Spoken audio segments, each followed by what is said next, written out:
Hey fellow adventurers, tonight we journey to a land you already know by heart. The frostbitten roads of Skyrim, where the aurora bleeds green across the sky, where every ruined barrow hides a draugr who's been very patiently waiting 4,000 years just to swing a rusty axe at your face. Picture it now, the snow crunching underfoot, the distant roar of something enormous and reptilian, the comforting jingle of 200 pounds of looted silverware you refuse to sell. And here's tonight's gentle reality check, whispered just for you. Let's be honest, if you actually lived in Skyrim, you would not last a single winter. You'd freeze to death outside Whiterun's gate because you took an arrow to the knee and never bothered to invest in a warm cloak. Because Skyrim, bless it, never tells you that hypothermia isn't even in the game. So before you relax, please subscribe. And while you're settling in, drop your location and your local time down in the comments, so we can see just how far this quiet little chronicle travels across the world tonight. Now, grab a glass of wine or water, and let's ease into tonight's journey together.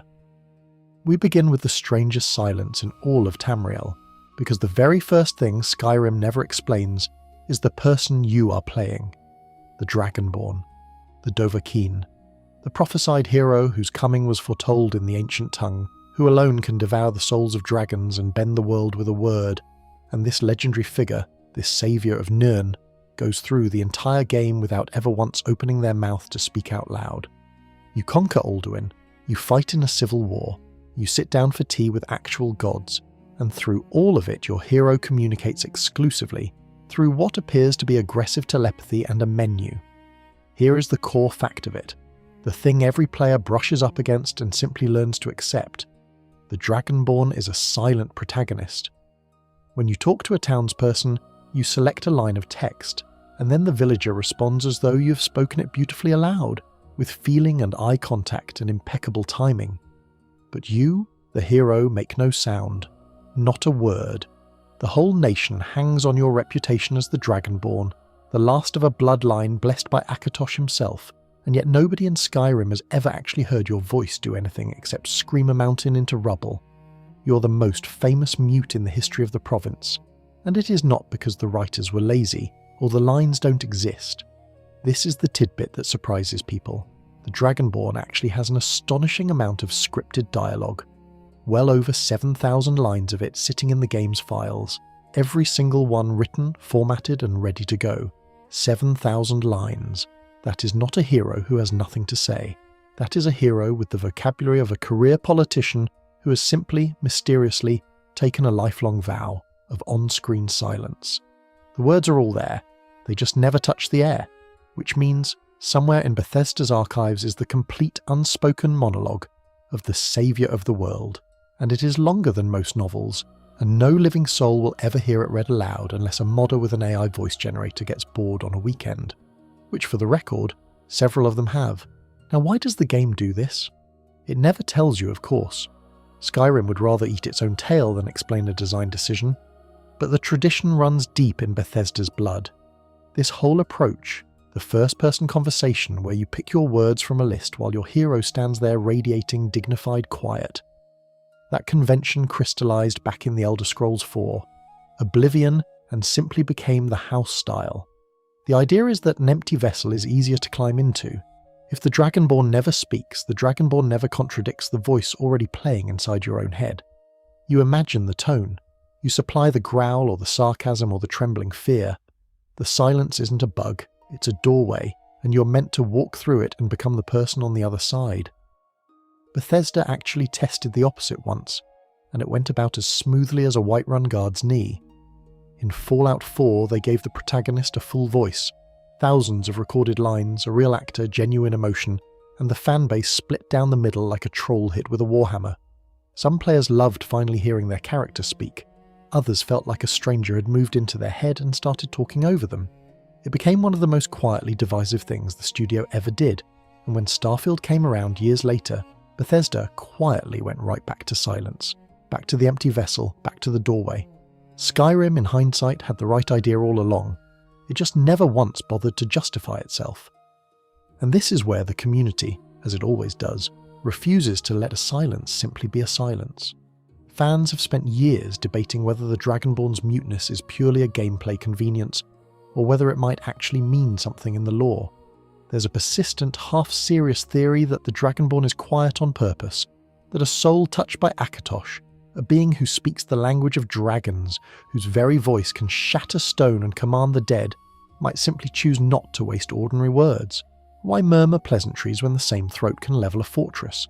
It's a lovely little rationalisation, and it holds together right up until the moment you use a shout to knock a chicken off a fence for no reason, and the whole town tries to arrest you.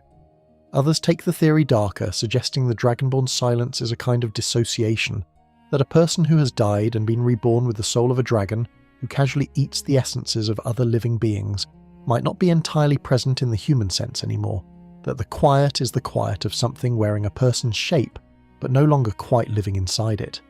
It's the sort of thing you'd never notice on a first playthrough, and then it's the sort of thing you can never unnotice, and suddenly your cheerful little looting spree feels like it's being carried out by something hollow. You're welcome for that. Sleep well. The truth, of course, is far less mystical and far more human. The Dragonborn is silent because you are the Dragonborn, and you already have a voice, and it lives behind your eyes, and Skyrim decided long ago that it would rather hand you a beautifully written script and let you perform it in the privacy of your own imagination than risk casting an actor who sounds nothing like the hero you'd already built. Every one of those 7,000 unspoken lines is a gift left deliberately unopened, waiting for you to fill it. It is the most generous thing a game can do, and also the strangest, and Skyrim does it without a single word of explanation, because Skyrim assumes, correctly as it turns out, that you will simply understand. So the next time you stand before a Jarl or a god or a dragon perched on a word wall, and you select your line and watch the world respond to a voice it swears it heard, remember that you are the one who spoke. You always were. The hero's throat has been yours this whole time, and the silence was never empty. It was just waiting for you to fill the room. Which brings us rather neatly to the one time the Dragonborn's throat does something the whole world can hear. Because if the silence of the last section was the game, politely refusing to fill your head with a stranger's voice, the Thu'um is the game handing you a weapon of mass destruction on your very first afternoon, and never once sitting you down to explain how, exactly, you learned to speak fluent dragon in the time it took to walk up a hill. Here is what Skyrim actually shows you, the core fact you cannot miss. You kill your first dragon, a great winged horror named Mimulnir out on the plains near Whiterun, and as its body burns away, its soul pours into you like light through a cracked door, and suddenly the strange scratched word you found carved on an ancient stone wall, a word you could not read a moment ago, simply makes sense. That is the whole system. You find words of power inscribed on word walls buried in Nordic ruins, 3 words to a shout, and each word stays locked and inert until you feed it a dragon soul. Then it unlocks, and you can bend the world with it. Fusro Dar, force, balance, push, and a bandit goes sailing off a cliff like a startled cat. The game teaches you the mechanic in about 90 seconds, and then wanders off to do something else, leaving you to simply accept that you are now shouting people to death. But sit with the strangeness of it for a moment, because the game never will. Everyone else who wields the voice earned it the hard way. The Greybeards, those hushed old men huddled at the top of the throat of the world in their monastery of High Hrothgar, have spent their entire lives learning the Thu'um. Decades of silence, of meditation, of speaking so carefully that a careless greeting from them can rattle the timbers of the building. They live in total quiet precisely because their voices have become too dangerous for small talk. And here is the part that should genuinely sting. Those men have devoted a lifetime to obtaining roughly the understanding that you, the Dragonborn, absorb in a few weeks of casual dragon murder. A lifetime of discipline on their side, a brisk seasonal killing spree on yours. If you were a Greybeard, you would be furious. You would have questions. They, being enlightened, simply shout your name across the mountain and welcome you home. The reason for the gap is the whole secret of the word Dragonborn, and it's tucked into the lore rather than the tutorial. A mortal who learns the Thu'um, the ordinary way, is learning a foreign language, syllable by agonizing syllable. But the Dragonborn does not have a mortal soul. You have the soul of a dragon wearing a person's body, which means dragon speech is not a foreign tongue to you at all. It's your native language, and you've simply been born into the wrong shape. When you absorb a slain dragon's soul, you aren't just powering up a magic ability. You're inheriting that specific dragon's lifetime of understanding, its instinct for the words, folding another creature's fluency directly into your own. You don't study the language. You eat the people who already speak it, which, when you phrase it that way, is a genuinely unsettling thing to be doing on a Tuesday. And here is the obscure wrinkle the game shows you exactly once, and then never mentions again. During your first visit to High Hrothgar, in the trial they call the Way of the Voice, one of the Greybeards, a monk named Einarth, teaches you a word not by pointing you at a wall, but by speaking it directly into you. He simply gives it.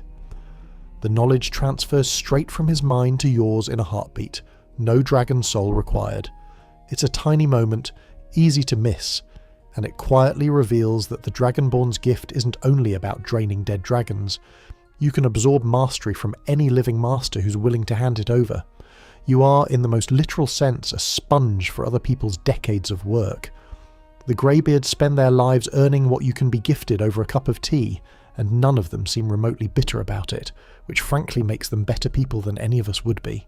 Now, if you really want to appreciate how deep this rabbit hole goes, consider what the Thu'um actually is when dragons use it, because the developers buried this in the fiction and never bothered to surface it in the game. When two dragons roar fire and frost at each other across the sky, they are not simply fighting. They are having a conversation, a debate, an argument so violent that the disagreement itself manifests as flame. To a dragon, to shout is to speak, and to speak forcefully enough is to reshape reality, because their language and the fabric of the world are, at the deepest level, the same thing. Every fireball is a sentence, every frost breath is a rebuttal. And you, the Dragonborn, are standing in the middle of Skyrim casually screaming grammar at wildlife, winning arguments you don't even know you're having, with a chicken. The obscure history goes further still. Long before you ever arrived, the Nords told stories of ancient tongue masters who did impossible things with the voice. In their oldest legends, a hero king named Wulfharth is said to have learned an entirely new shout by watching gods do battle in the heavens. A shout capable of reversing the very aging of an entire people who'd been cursed into childhood. It's the sort of half-mythic tale the game trusts you to go find in a dusty in-game book, rather than ever animating for you, and it reframes the whole system. The Thu'um at its height isn't a magic missile. It's a tool for editing the world, and the shouts you collect in ancient barrows are the small, safe leftover fragments of something that once rewrote time itself. Which is exactly the kind of soil in which fan theories grow like nightshade. The community has argued for years over whether the Dragonborn is genuinely cosmically special, a unique soul stitched into being by Akatosh for a purpose, or whether you're simply the fastest learner in a very old tradition, a prodigy rather than a chosen one. The game teases both readings and commits to neither. Todd Howard himself, back when the game was new, described the Dragonborn's edge over the Greybeards not as being the only one who can shout, but as being the only one who can absorb dragon souls and wield the shouts at a level beyond them. Beyond them, as though the Greybeards are gifted amateurs and you are the terrifying natural the coaches whisper about. But whether that gift is a blessing from the gods or just a freakish accident of your soul's paperwork, the game leaves that argument entirely to us, gathered here in the dark, having it quietly among ourselves. And there's a darker theory still, one that loops back to the silence we started with. If every shout you learn comes from devouring a dragon's understanding, and if language and reality are the same substance to those creatures, then what exactly is accumulating inside you every time another dragon dies, screaming its final argument into your chest? Some fans suggest the Dragonborn slowly stops being a person who speaks dragon and starts becoming, thought by absorbed thought, a dragon who happens to wear a person. This soul was always theirs, you're just filling in the rest. So the next time you plant your feet, breathe in and shout a frost troll clean off the mountainside, remember that the game handed you the deadliest voice in the world and explained precisely none of it. Not where it comes from, not what it costs, not what it's quietly turning you into. It just trusted you to feel it working, one dragon soul at a time, one impossible word settling into a throat that always secretly knew how to say it. Now, if absorbing a dragon's lifetime of fluency in an afternoon felt like the game skipping a few pages of the instruction manual, wait until you meet Skyrim's approach to how you actually get stronger. because this is where the game hands you a character sheet, sets it on fire, and walks away whistling. There is no tutorial for growth. There is no wise old mentor who sits you down and explains the rules of becoming powerful. You simply do things, and somewhere in the background, the game is quietly keeping score, and one day a little musical chime tells you that you've grown, and you have no idea why. Here is the core fact the game never states out loud. In Skyrim, you do not level up by earning a pool of experience points and spending them wherever you like. You level up by using your skills. You get better at swinging a sword by swinging a sword. You get better at sneaking by sneaking. You get better at picking locks by picking locks, at haggling by haggling, at casting fire by setting things on fire that genuinely needed setting on fire. Every skill improves through its own use, and when your skills climb far enough collectively, your overall character level ticks up and you're handed a perk point and a little more health, magicka or stamina to spend. It is elegant, it is intuitive once you understand it, and the game explains precisely none of it, trusting you to notice the pattern the way a cat notices that sitting on the keyboard makes the human appear. This creates one of the most beautifully unspoken traps in the entire game, and it's a trap the game will happily let you walk into with a smile. Because your overall level is driven by all your skills rising, you can accidentally make yourself weak by getting good at the wrong things. Picture the eager new player who discovers they can craft. They spend a delightful evening hammering out 1,000 iron daggers, their smithing skill rocketing skyward, their character level climbing right along with it. And Skyrim, in its infinite quiet cruelty, scales the world's enemies to match your level. So now you're a level 30 blacksmith with the actual fighting ability of a startled apprentice, wandering into a bandit camp full of enemies who have leveled up to greet you, wondering why the world suddenly hits so much harder than it did yesterday. The game let you do that. The game watched you do that. The game said nothing, because Skyrim believes, deep in its icy heart, that discovering the trap is part of the fun. And then there's the matter of the trainers, an entire system the game buries so thoroughly that a huge number of players finish the whole thing without ever realizing it exists. Scattered across Skyrim are people who will, for gold, simply teach you. A hunter in Riverwood who will drill your archery. A shield sister in Jorvaska who will sharpen your one-handed skill. Old masters tucked into corners of the map who will advance your craft in exchange for coin. You can train a given skill up to 5 times per character level, and the cost climbs with your skill. Cheap and generous early, ruinously expensive later. The game never sends you to them. It never mentions them in a tutorial. It just leaves them standing there, quietly offering to shortcut your growth, waiting for the curious player to strike up a conversation and stumble into the whole hidden economy of learning. Here's the obscure mechanical wrinkle almost nobody encounters on purpose. Those master trainers, the very best in their fields, will only take you so far. They cap out at teaching a skill to level 90 and no further. The final stretch to 100, you have to earn yourself, the hard way, by doing. And the systems underneath are quietly full of these edges. There is genuinely a finite number of locks in the entire province, which means a dedicated lockpicker can eventually pick every lock in Skyrim and find the skill simply refusing to grow, having run out of world to practice on. Spells only build your magic skills if they actually accomplish something. Heal yourself when you're already at full health, and the game shrugs, unimpressed, because it long ago closed that loophole and a dozen like it. The game is riddled with these invisible fences, and it announces the existence of not one of them. And when a skill finally reaches its peak, when you've hammered your destruction, or your sneak all the way to 100, the game offers you one last strange, unexplained ritual. You can make the skill legendary, reset it, drain it back down to 15, refund the perk points you sank into it, and climb the whole mountain again. The dedicated few use this to level forever, resetting maxed skills over and over to push their character far beyond where an ordinary playthrough would ever land. In the original game, when you'd truly maxed everything out, you'd cap around level 81, a number that still lives in the community's memory like a high-water mark carved into a doorframe. Now, with legendary skills, the ceiling is functionally the sky. The game mentions this option once, in a single line of menu text, and lets you work out the implications entirely on your own, which is where the fans, as ever, have turned a silence into a decade-long civil war. The community is genuinely, passionately divided over how you're supposed to level in this game, because the game refused to tell anyone. On one side stand the efficiency obsessives who min-max every gain, who fast travel with a telekinesis spell running to farm alteration, who spam iron daggers to explode their smithing, who treat levelling as a puzzle to be solved. On the other stand the purists who insist that levelling by natural play, just being a warrior, just being a mage, letting your skills rise from honest use, is the only way the system was meant to be experienced. They've been arguing about this since the game came out, and they will still be arguing about it when the heat death of the universe finally patches the servers. Whole mods exist purely to rebalance how fast crafting skills raise your level, born from players so haunted by accidentally over-leveling that they went into the game's code to defuse the trap by hand. The deepest irony, and the thing the game is quietly betting on, is that all of this, the hidden trainers, the finite locks, the levelling trap, the legendary reset, the 81 that became infinity, none of it is written down anywhere the game will show you.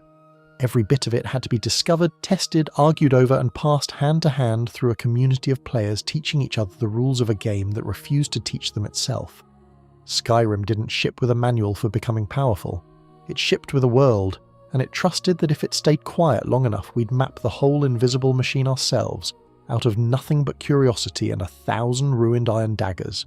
So the next time that soft chime sounds and the screen tells you you've grown, take a moment to appreciate that you're navigating a system the game never once explained, that every instinct you have about what to train, when to visit a master, and how not to accidentally ruin your own build was earned the same way the Dragonborn earns everything else in this frozen land. By doing the thing, over and over, until the doing became knowing, with no one ever bothering to tell you the rules. And here is a thing the game will never ever teach you, no matter how many hours you sink into it, no matter how curious you get. You cannot kill a child in Skyrim. You can slay dragons, decapitate bandits, incinerate whole rooms full of cultists, get decapitated yourself in a splash of your own pixelated blood. The game is genuinely, unashamedly brutal. And yet the small blonde girl selling flowers in the market is more indestructible than any dragon that ever lived. She is, in the cold language of the game's own code, essential. And Skyrim will let you learn that the hard way, if you're the sort of person who tests these things, and then it will say nothing about why. The core fact players run into, usually by accident and then with a slowly dawning unease, is that every child in Skyrim is invincible. They cannot be harmed, cannot be knocked out, cannot even be pickpocketed. Swing at one and your blade simply passes through the moment, refusing to land.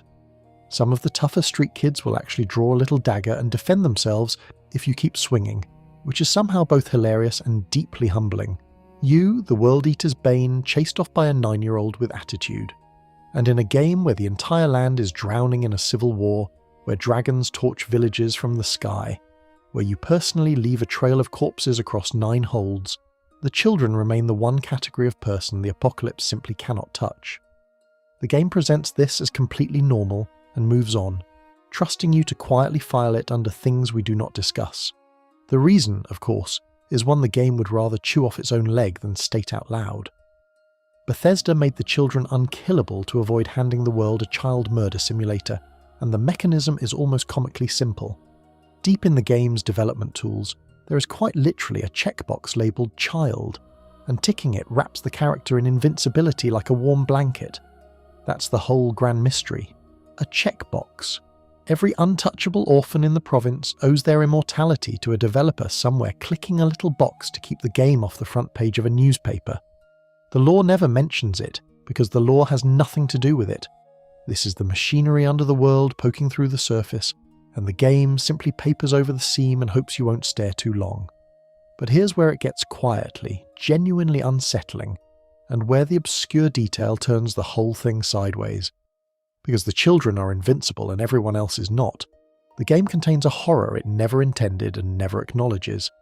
If a dragon descends on a village and burns it to ash, if a pack of vampires sweeps through a settlement in the night and slaughters every soul who can bleed, the survivors will always, without exception, be children.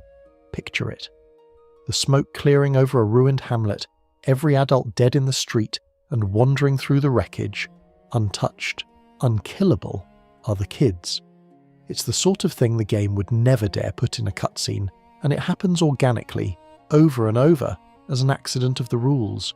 A whole province where, when the worst finally comes, only the children are left standing in the ash. Sleep tight. And there's another wrinkle the game keeps very quiet, one you might notice on a 5th playthrough and never before. There are no elf children in Skyrim. No little Khajiit kittens, no young Argonians, no Dunmer or Eltmer or Orc children anywhere in the entire game. The only children who exist belong to the 4 races of men: Nords, Bretons, Imperials, Redguards, and the game never offers a word of explanation. In the tools under the hood, children are even treated as their own separate race entirely, sitting in the code alongside vampires and the elderly. So, an entire generation of elven and beast-blooded youth simply doesn't appear in the world, and the game lets you draw your own conclusions, whether that's a budget decision, a controversy dodge, or something the fans have spent years reading darker meanings into. Because of course the fans have theories, and this is one of the great quiet debates of the community. Some players find the invincible children a mercy, a small kindness in a savage game, a line the developers refuse to cross, and good for them. Others find it an immersion-breaking absurdity, a jarring reminder that you're in a video game every time your sword whiffs through a kid who's actively taunting you. Entire mods exist for one purpose, and one purpose only: to remove that checkbox, to let the children die like everyone else, born from players who argued that a truly consistent world must apply its violence evenly or not at all. And those mods spark their own arguments, and those arguments have run for well over a decade, and they will never be resolved because the question underneath them, how much realism a fantasy of violence actually wants, has no answer the community can agree on. The darkest thread of all, though, is one the game does put right in front of you, if you follow it. There's an orphanage in Riften called Honorhall, run by a woman named Grelad the Kind, a name she gave herself, which should tell you everything, because she is anything but. She terrorizes the children in her care, and one of them, a boy named Aventus Aretino, runs away to the abandoned family home in Windhelm and does something extraordinary and terrible. He performs the Black Sacrament, the real forbidden ritual to summon the Dark Brotherhood, the Assassin's Guild, kneeling over a mess of human remains and a dagger, chanting into the dark, begging anyone to come and murder the woman who hurt him. And it works. You, the Dragonborn, can answer that summons. A child's plea for an assassination, buried in the opening of one of the game's most famous questlines, and the game trusts you to walk into that house and understand exactly what you're looking at, without a single line explaining the weight of it. That's the thing about Skyrim's children. The game wrapped them in invincibility to keep the world safe and the headlines quiet. And in doing so, it accidentally built something stranger and sadder than it ever meant to. A place where the young cannot die, where the ash-blown ruins are inherited by kids, where a boy's grief is powerful enough to conjure killers from the shadows, and where the game explains none of it. Not the immortality, not the missing elven children, not the horror lurking in the arithmetic of who survives. It just sets it all down in front of you, quietly, the way it sets down everything, and lets you feel the shape of it in the dark.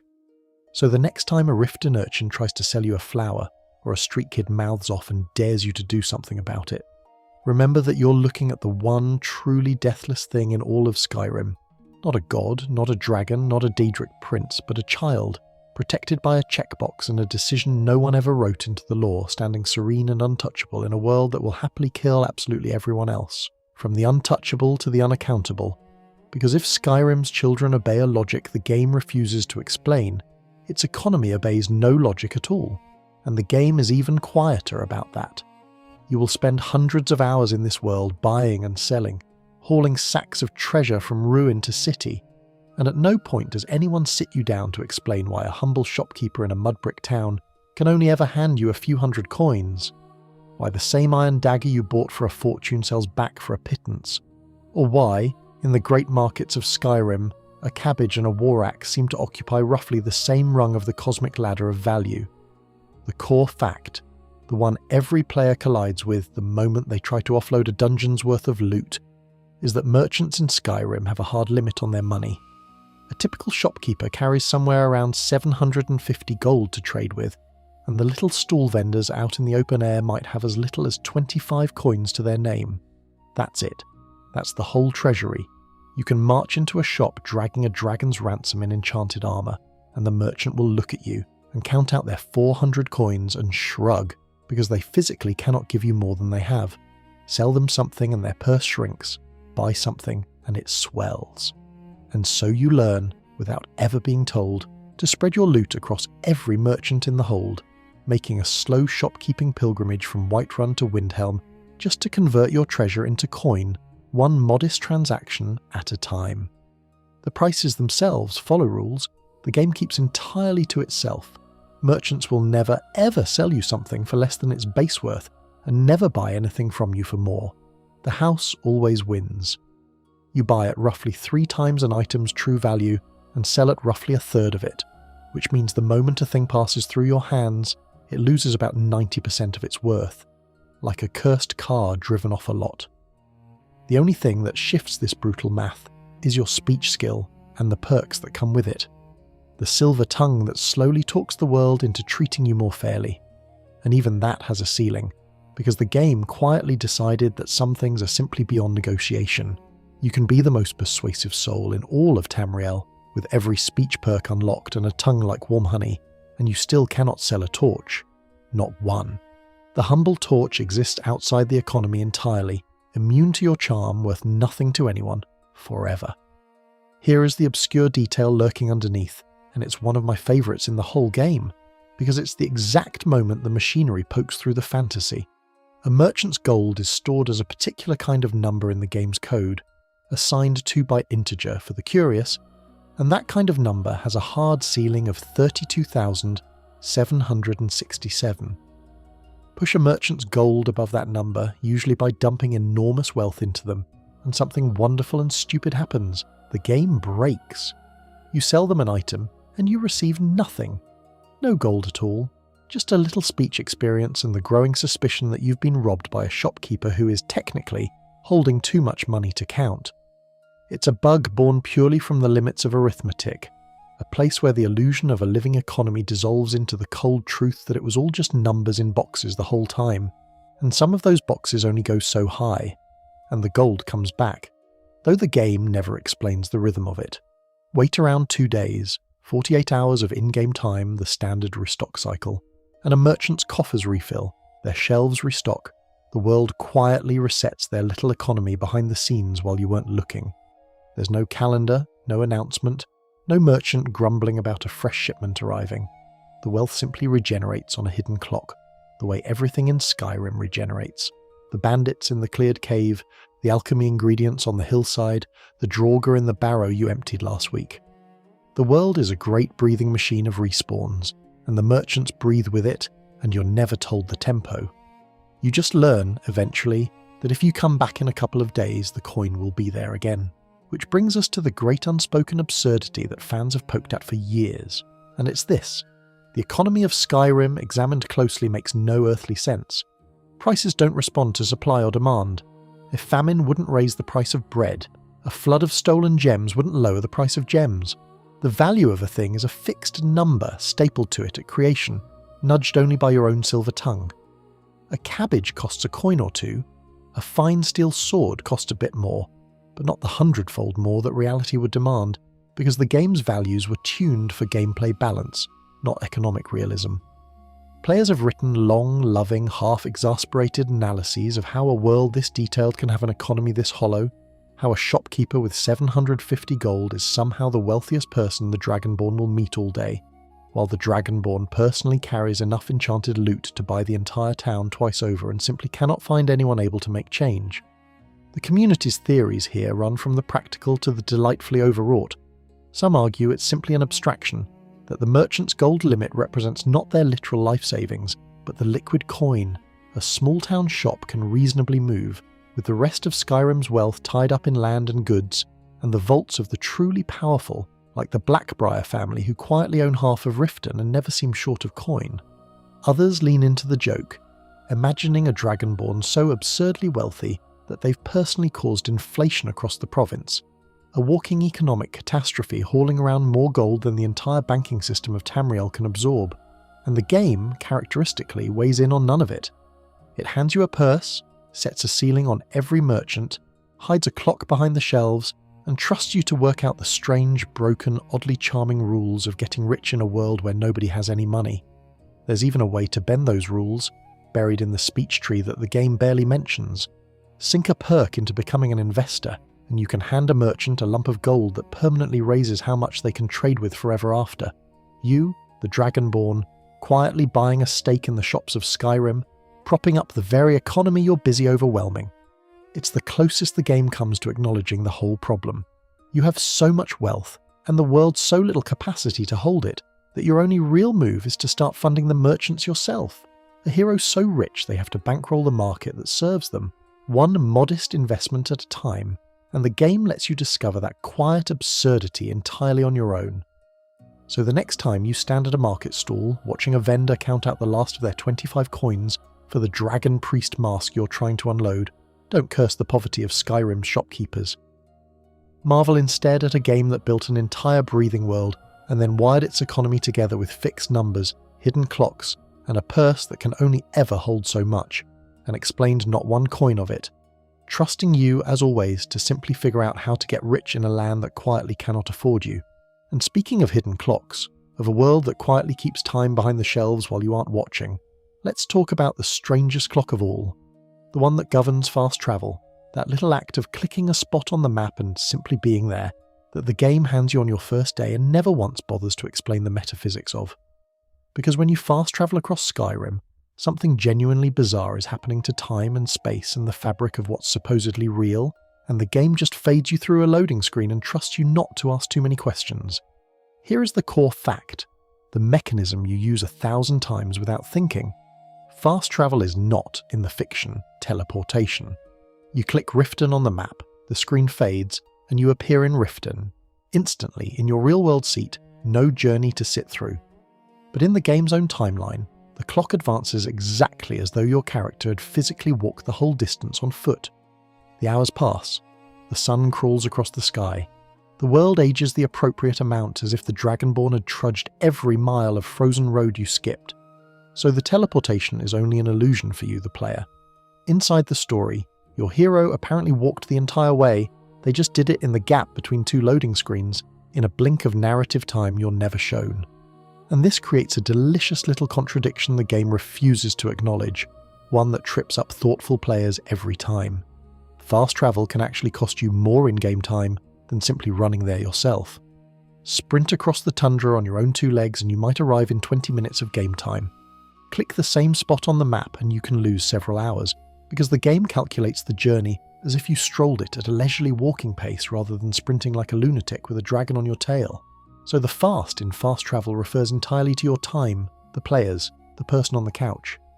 To the Dragonborn, it's often the slow way round, a comfortable amble that eats half a day, folded invisibly into an instant. The game presents the fast option as the one where your hero apparently took their time and never breathes a word about the paradox. Now here is the obscure wrinkle that turns the whole thing gloriously absurd, and it comes from the Dragonborn expansion out on the ash-choked island of Solstheim. Late in that story, you learn a shout that lets you tame and ride a living dragon. You actually climb onto its back and soar across the world. And if you fast travel while riding a dragon, the game transports you almost instantly in game time. Not the leisurely half-day walk, almost no time at all. Which means that in the physics of Skyrim, a dragon flies so fast that it essentially outpaces time itself, arriving before the clock has the decency to notice you left. The lone creature capable of beating Skyrim's fast travel time penalty is a dragon, and the game reveals this quietly, in a DLC most players never finish, and lets the sheer strangeness of it sit there unexplained. You and your reptilian steed, moving faster than the sun. The reason for the whole disorienting arrangement is one the game will never state, because it's a matter of scale, and the game is deeply embarrassed about scale. In the fiction, Skyrim is enormous, a vast northern province, a land that fans who love this sort of arithmetic have calculated would be roughly the size of an actual European country, a place where a real journey between cities would take days of hard travel. But the Skyrim you can actually walk across is tiny, a compressed little diorama you can jog corner to corner in under an hour, because nobody wants to play a game that's 95% empty walking. The map is a scale model of a country, and fast travel's time penalty is the game's quiet, unspoken attempt to paper over the gap, to make you feel, in the passing hours, the distance the shrunken world can't physically contain. It's a lie told in the service of a bigger truth, and the game commits to it without ever admitting it's there. Which is exactly the kind of seam the community loves to pull at, and the fan debate around fast travel is one of the oldest and most quietly heated in all of Skyrim. On one side stand the convenience players, who see fast travel for what it plainly is, a merciful tool that saves you from rerunning the same tedious stretch of road for the 400th time. On the other stand the immersion purists, the role players who refuse to touch it, who insist that a hero shouldn't be able to blink across the map, that the only proper way to cross Skyrim is to feel every mile of it. They ride horses, they hire the carriages that wait by the city gates. They've built entire suites of mods dedicated to abolishing instant travel altogether, drivable carriages you can steer down the road at the pace of a plodding horse, systems that make you actually camp along the way. Whole philosophies of play organised around the radical idea of simply going somewhere the long way. One recent creation lets you physically ride a carriage across more than 100 hand-mapped destinations, watching the scenery roll by, making camp at dusk, turning the thing the game designed for efficiency back into a genuine journey. And underneath that debate lies a deeper one the fans have never quite settled, a properly philosophical knot the game drops in your lap and walks away from. If, in the story, the Dragonborn really did walk every mile you fast-travelled, if the hours passed because the journey happened, then where was your hero for all those unshown hours? What did they see? Who did they pass on the road? What happened in that folded-away stretch of time that the game simply declined to render? Some players treat fast travel as a straightforward abstraction, a gap to be politely ignored. Others can't let it go, spinning out the implication that every one of your instant jumps contains an invisible, unwitnessed odyssey, a whole shadow journey of the Dragonborn's life that occurred in the fiction, but that no one, not even you, ever got to see. The saviour of the world quietly walking a country's worth of roads, in the blank spaces between your clicks, and the game explaining none of where they went or what it cost. So the next time you open the map, click a distant city, and watch the loading screen carry you across half of Skyrim in the space of a heartbeat. Spare a thought for the strange bookkeeping happening underneath, the hours that pass for a journey you never saw, the walking pace assigned to a hero in a hurry, the dragon that flies faster than time, and the country-sized land folded down into an hour's jog. The game moved you across the world and let the clock catch up, and it never once told you how or where you'd really been, or why arriving instantly somehow took your hero all day. It just faded you in, dropped you at the gate and trusted you, as always, to not look too hard at the seam. And on one of those unshown journeys, somewhere on the roads you fast-travelled past, the Dragonborn keeps crossing people caught up in a war the game never quite trusts you to end, even though if you think about it for more than a moment, you almost certainly could. Because Skyrim is a land torn down the middle by civil war, and you are the single most dangerous voice ever to walk its snow, and the game sets those two facts side by side, and then, maddeningly, refuses to let them touch. Your Thu'um could theoretically silence this whole conflict, and both sides know it, and the game never once lets you use that power the way every instinct screams you should. Here is the core of it, the war you can't miss. Skyrim is split between the Stormcloaks, the rebellion led by Ulfric Stormcloak out of Windhelm, who wants the province free of the crumbling empire, and the Imperial Legion under General Tullius, who wants the rebellion crushed and Skyrim held in the Empire's fist. You can join either side, you can march from hold to hold, taking cities, tipping the war toward one banner or the other, and eventually deliver a decisive victory for whichever cause you chose. It's one of the game's great pillars, a whole quest line of siege and politics, and the game presents it as your choice, your war to win. What it doesn't tell you, what it works quite hard to avoid telling you, is that the most obvious solution to the entire conflict is standing right there in your own throat. Because remember what the voice actually is. Ulfric Stormcloak, the man leading half the war, earned his place in it by killing the High King of Skyrim, not with a blade, not with an army, but by shouting him apart. He challenged King Torrig and unleashed the Thu'um, and tore the king's life out of him with a word, and that single act of vocal murder is the spark that lit the whole rebellion. Ulfric is a shout user. He studied with the Greybeards himself in his younger days, and he'll tell you as much if you ask, that any Nord with enough ambition and dedication can learn the way of the voice. So both the war's origin and one of its leaders are steeped in the exact power you wield, except you wield it at a level Ulfric can only dream of, because you are the Dragonborn and he is merely a gifted student. The most powerful voice in the conflict by a wide margin is yours, and the game knows it and squirms. There is exactly one moment where the game lets your status matter, and it's a fascinating, frustrating little scene called Season Unending. Midway through the main quest, you need to trap a dragon in the Great Palace of Whiterun, but the Jarl won't help you while war rages at his gates, so you're sent to broker a truce, and you actually do it. You summon both sides to the neutral peak of High Hrothgar, the home of the Greybeards, and you sit them down at a table, Ulfric and Tullius, the Blades, even a representative of the sinister Thalmor, and you personally negotiate a ceasefire, haggling over which holds change hands, which cities get surrendered, which grievances get paid for in coin. For one scene, you are the fulcrum of the entire war, the only person in Skyrim both sides will answer to, and it happens because of who you are. And then the game snatches it all back, because the truce is only temporary.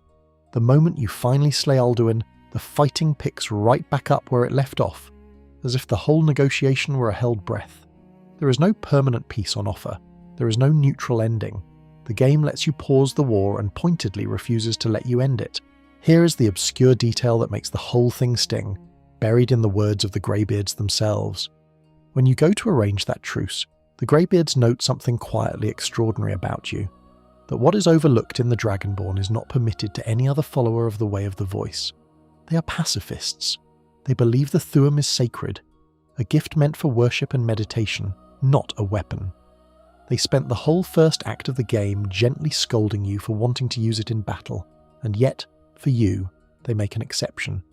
They acknowledge in their careful way that the rules bend around the Dragonborn, that your voice is permitted to do what no other voice may, that you get to wield the sacred power as a blade precisely because of what you are. It's a small line, easy to walk past, and it quietly confirms what the whole rest of the game dances around.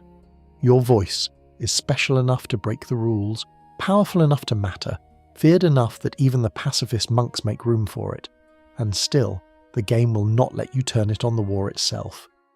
Which is exactly the frustration the community has been chewing on for well over a decade, and it's one of the most common wishes players voice about the entire game. They wanted badly for Season Unending to go differently. They imagined standing at that table, both sides bickering and simply shouting them into silence, asserting your terrifying Dragonborn authority, reminding Ulfric and Tullius that a literal world-ending dragon is circling overhead, and that you, personally, could remove either of them from the board with a single word if they don't cooperate. Whole forum threads exist of players fantasizing about the dialogue option that should have been there. The moment where you stop being a mediator, politely shuffling holds around a map and become what you actually are. The most dangerous person in the room, capable of ending the argument by ending the arguers. The game hands you infinite leverage and then writes you as a meek negotiator, and the fans have never forgiven it. The deeper debate underneath is about why the game holds you back, and here the community splits. Some argue it's a limitation of design, that a truly reactive world where your voice could topple governments was simply beyond what the game could deliver, so the writers walled off the power to keep the story on rails. Others read something more thematic into it, that the civil war is meant to feel bigger than you, a grinding historical force that even a Dragonborn can only redirect, not resolve, because some conflicts run deeper than any single hero's throat. And a few take the darkest view, that the game deliberately denies you the clean solution because there isn't one, because whether Ulfric is a freedom fighter or a racist demagogue, is left genuinely, deliberately murky, and shouting, either man to death wouldn't heal the wound in the land, only choose which scar it leaves. The game never tells you which reading is right, it just gives you the most powerful voice in Skyrim, sets it down in the middle of a war, and quietly, firmly, keeps you from using it the way you most want to. So the next time you find yourself sieging a city for a cause you're not entirely sure you believe in, remember that you were never really the mediator the game cast you as. You were always the loaded weapon on the table, the one voice both sides feared, the power that could have ended it all with a word, and the game knew it, and both sides knew it, and everyone at that mountain table knew it, and not one of them, not even you, was ever allowed to say it out loud. We keep circling back to those dragon souls, don't we? The light that pours into you when a great winged beast finally falls, the currency you spend to unlock the words on the walls, and it's worth stopping here, on a topic the game dangles in front of you for its entire runtime and then declines, almost coyly, to actually explain what a dragon soul is, whether a dragon can truly die, and what exactly becomes of all that swallowed essence you've been hoarding inside yourself like a very strange and glowing retirement fund. The core fact the game does show you, in one of its most quietly horrifying scenes, is that dragons don't stay dead. Early in the main quest, during a mission called A Blade in the Dark, you watch Alduin, the great black world-eater, self-proclaimed firstborn of the time god Akatosh, descend on an ancient burial mound and raise a long-dead dragon from its bones. He speaks, and flesh knits back onto the skeleton, and the creature you thought was a corpse from a forgotten age simply stands up, roaring, alive again. That's the moment the game reveals its central horror. The dragons haven't returned because a few new ones hatched. They've returned because Alduin is walking the length of Skyrim grave by grave, calling his slaughtered brethren back from death, rebuilding an army the ancient Nords thought they'd buried forever. Every dragon mound you pass is a potential resurrection waiting to happen, which reframes your entire role in a way the game trusts you to work out for yourself. If Alduin can raise any dead dragon, then killing dragons the ordinary way accomplishes nothing. He'll just walk over and raise them again. You are not merely a dragon slayer. You are the one being in all of Nirn who can make a dragon's death permanent, because when you absorb a dragon's soul, there's nothing left for Alduin to call back. The soul is gone, folded into you, unrecoverable. That's the whole grim logic of why the prophecy needed you specifically. Not because you can kill dragons, but because you can end them, soul and all, in a way no army and no hero ever could. Every soul you swallow is a door slammed shut behind a dragon forever, and the game lets you feel the weight of that without ever spelling it out. Here is the obscure detail that makes dragon death so strange, buried in the deeper lore rather than the tutorial. Dragons are not immortal in the way you'd assume, but there's something close, and it comes down to their souls. A dragon's soul is bound to its body with a link far stronger than anything mortals possess. So strong that when a dragon's body is destroyed, its soul doesn't simply depart the way a man's or a mer's would. It lingers, it stays near the ruined flesh, still tethered, still waiting, which is precisely why Alduin can find those souls and clothe them in flesh again. The dragons are fragments of Akatosh, the god of time itself, and being pieces of eternity, they're not built to end. A dead dragon isn't gone, it's paused, and the only thing that can truly sever that stubborn soul from its bones is another dragon devouring it whole. Or you, a dragon bound into mortal shape, doing exactly the same thing every time you stand over a corpse and breathe in. Which raises the question the game absolutely refuses to answer, and it's the question that's launched 1,000 forum arguments. What happens to all those souls once they're inside you? You absorb dozens of them across a playthrough. You slay Alduin himself and go right on collecting dragon souls afterward, the light pouring in again and again. So where do they go? Do they merge into your own soul? Dozens of ancient dragon minds folding into yours until you're less a person carrying souls than a congregation wearing a single body? Do they return to Akatosh, recycled back into the great god of time from whom they came?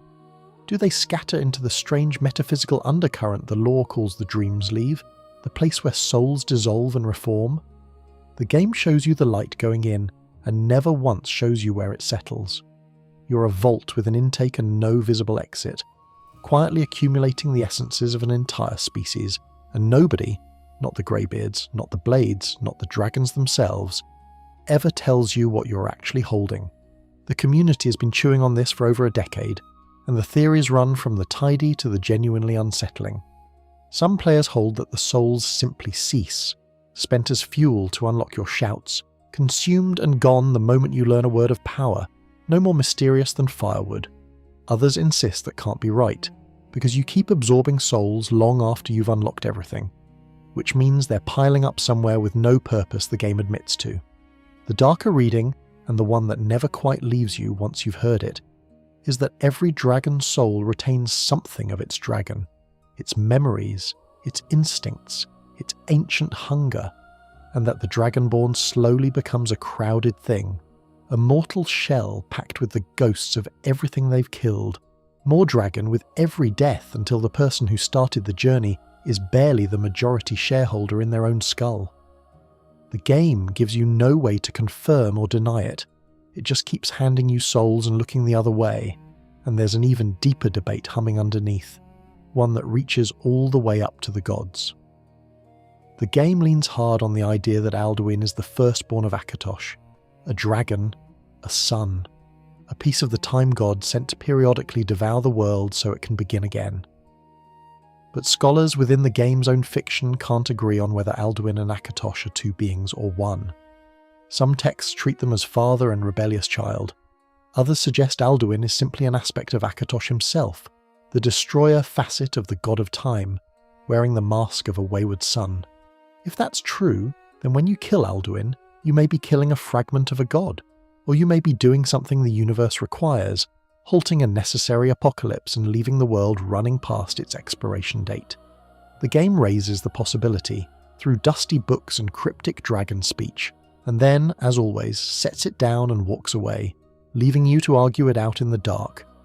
So the next time a dragon crashes to earth before you, and its soul comes streaming into your chest in a river of gold, don't just watch the light and move on. Sit with what you don't know. You've made a death permanent that the gods themselves designed to be temporary. You've swallowed a fragment of eternity, and you have no idea where it went. You may be growing more dragon by the corpse, or you may be a simple vessel passing souls along to a god who never explains himself. The game showed you the intake, showed you Alduin raising the dead, showed you exactly why you were needed. And then, on the single question of what you actually are and what you're actually carrying, it went quiet, and left you to feel the weight of all those souls settling somewhere inside you, unaccounted for, and never once told you their names. That prophecy carved into stone, the one that finally teaches you how to defeat Alduin, Alduin's wall, doesn't just appear out of nowhere. It's guarded, hidden away in an ancient temple, and the people who lead you to it belong to an order so old and so broken that the game hands you their entire tragic history in scattered fragments and trusts you to assemble it yourself. The Blades. Two frightened survivors hiding in a village inn, and a rat-infested sewer who used to be the most powerful secret society in the world, and the game never sits you down to explain how the mighty fell so far. The core fact you meet directly is small and sad. In the town of Riverwood, an innkeeper named Delphine turns out to be far more than she seems. One of the last two living Blades, an order of dragon hunters and imperial agents hunted nearly to extinction. The other survivor, an old man named Esbern, you find cowering in the filthiest corner of Riften, convinced the world's assassins are closing in on him, and he's not wrong. Together these two, an innkeeper and a paranoid archivist, are all that remains of a legend. They recognize you as the Dragonborn, and they cling to you like driftwood, because you are the key, quite literally, to their last hope. An ancient temple sealed shut with a lock that only Dragonborn blood can open. You press your bleeding hand to the stone, the seal recognizes what you are, and the doors of Skyhaven Temple swing wide for the first time in centuries. But that blood seal is a thread, and if you pull it, the whole buried history unspools. The Blades did not begin as protectors of anyone. They began as invaders, the Akaviri Dragon Guard, warriors from a mysterious continent far to the east called Akavir, who sailed to Tamriel intending to conquer it. And then something strange happened. When they met a man named Riemann Cyrodiil, they took one look at him and stopped, because they recognized in him the blood of the dragon, a Dragonborn, and they knelt. The conquerors became the conquered's most loyal guard, pledging themselves to serve the Dragonborn emperors they'd come to destroy. That temple you opened with your blood was built by these people, sealed by an emperor named Reman II in the presence of all his Dragon Guard, locked with a seal that only another Dragonborn could ever break, which is why it opened for you, and why it had stayed shut for so long. There simply hadn't been a Dragonborn to open it. Here is the obscure detail the game buries for the truly curious, and it stretches across the entire history of the series. The Blades were never just bodyguards. Over the centuries they became the Empire's eyes and ears, a vast covert network of spies and couriers and diplomats threaded through every court in Tamriel, quietly steering the fate of the world from the shadows. If you've played the older games in the series, the fingerprints are everywhere. Blades agents were tangled up in reassembling a colossal ancient war golem, in the fall of a mad god beneath a diseased mountain, in a dozen critical moments that shaped the age. The two trembling survivors you meet in Skyrim are the last frayed ends of an organisation that once, invisibly, held an empire together, and the game tells you almost none of this out loud. It leaves it in books, in the architecture of the temple, in the deep lore of games most players never touched, trusting the faithful to know just how far this order has fallen, and how it fell is the darkest thread of all, the one that explains the fear in Delphine's eyes and the paranoia in Esbern's. After a catastrophic war with the elven supremacists of the Aldmeri Dominion, the Thalmor, the beaten empire was forced to sign a humiliating peace. One of its terms outlawed the worship of Talos, the god who was once the man Tiber Septim, and another effectively marked the Blades for death. The Thalmor, who feared and hated everything the Blades stood for, hunted them relentlessly across Tamriel, besieging their great mountain fortress, tracking down survivors one by one until the Order was all but wiped from the earth. The Empire replaced them with a new bodyguard corps and left the old Order to die. So when you meet Delphine and Esbern, you're not meeting proud warriors. You're meeting the hunted remnant of a genocide, two people who've spent decades looking over their shoulders, and the game expects you to feel the weight of that from a few nervous lines of dialogue and never explains the full horror of what was done to them. Which brings us to the fan controversy that has raged around the Blades since the day the game launched, one of the most bitter debates in the whole community, and it's about who the Blades become once you've rebuilt them. Because the moment you restore the Order and give Delphine back her power, she turns on the very law she's supposed to protect. She demands, as the price of her continued help, that you murder Parthenax, the ancient dragon who lives atop the throat of the world, who taught mortals the voice, who has spent thousands of years atoning for his role in the dragon's ancient tyranny, and who is, by the time you meet him, unambiguously good. The Blades don't care. To them, the only good dragon is a dead one, and they'll abandon you entirely if you refuse to kill a repentant creature who has done nothing but help you. Players have argued about this for over a decade. Whether the Blades' zealotry is a betrayal of everything they claim to stand for, whether Delphine has become the very kind of fanatic the Thalmor are, whether refusing her is the only honourable choice or a foolish one, the game offers no clean resolution. It just forces the choice and lets you live with it. And underneath even that lies a mystery the game dangles and never resolves. The question of what the Akaviri actually were. The people who founded the Blades came from a continent almost no one in Tamriel has ever seen, and the fragments that survive are contradictory and strange. Some accounts describe them as snake men, serpentine beings who may have devoured the original human inhabitants of their own land and worn their shapes. Whether the noble dragon guard who knelt to Rem and Cyrodiil were even human, whether the blood that runs in the Blade's ancestral memory is human blood at all, is left genuinely, tantalizingly open. The community has spun endless theories from the scraps and the game, holding its cards as ever, simply lets the Akaviri remain what they've always been. A rumour from across the sea, a founding mystery at the root of an order you're rebuilding without ever fully knowing what you're rebuilding. So the next time Delphine hands you your Akaviri sword and swears you into the Blades in that echoing ancient temple, remember what you're actually joining. The shattered remnant of foreign conquerors turned loyal guardians turned hunted fugitives, an order that shaped the world from the shadows and was nearly erased from it, founded by people who may not have been people at all. The game gave you a seal that reads your blood, two survivors clinging to your legend, and a choice that will cost you either a friend or an ally, and the entire aching history behind it left for you to find on your own, carved into walls and buried in books and whispered across the centuries by an order that never quite explained how it came to end. Skyhaven Temple was carved by hands that knew what they were doing, but it's a child's sandcastle next to the ruins the Dwemer left behind, and those ruins pose the single greatest unanswered question in all of Skyrim, one the game plants beneath your feet in gleaming bronze and then absolutely refuses to resolve. You've walked through them. Everyone who plays Skyrim walks through them. Vast underground cities of gears and steam and glowing blue Falmer blood, machines still turning after thousands of years, spider-shaped automatons still skittering out to kill you, cogs the size of houses still grinding away in the dark. And the people who built all of it are gone. Not dead, not conquered, gone. Every last one of them in a single moment, and the game never tells you where they went. The core fact you experience directly is the eerie, humming emptiness of it. The Dwemer, the Deep Elves, the Dwarves, though they were neither short nor bearded, were the most technologically advanced civilization Tamriel has ever known, master engineers who rejected the gods entirely and put their faith in logic, metal, and a strange art called tonal architecture, the manipulation of reality itself through sound and vibration. Their cities still work. You descend into places like Blackreach, an entire glowing cavern world beneath Skyrim, and the lamps still burn, the machines still run, the automatons still patrol, all of it maintained by no one, because there is no one. The Dwemer didn't leave their cities to crumble.